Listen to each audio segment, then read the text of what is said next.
Hi everyone, in today's video you are going to learn how to add hyperlinks in your Outlook email messages using the updated 2026 method. Now hyperlinks make your emails cleaner by turning long URLs into the clickable text.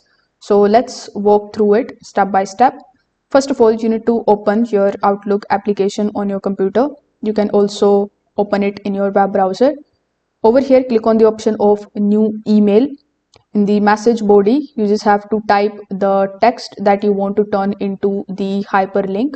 For example, let's say if I type click here, so here you need to highlight this particular text first. Now go to the ribbon here on the top and look for the option of insert. After clicking on insert, you just have to go to the option of link. Now, as you can see in the display, as I have this particular text which I have just selected, now you just have to paste the address here in this section, which you will be basically the hyperlink. After adding the URL, click on the option of OK.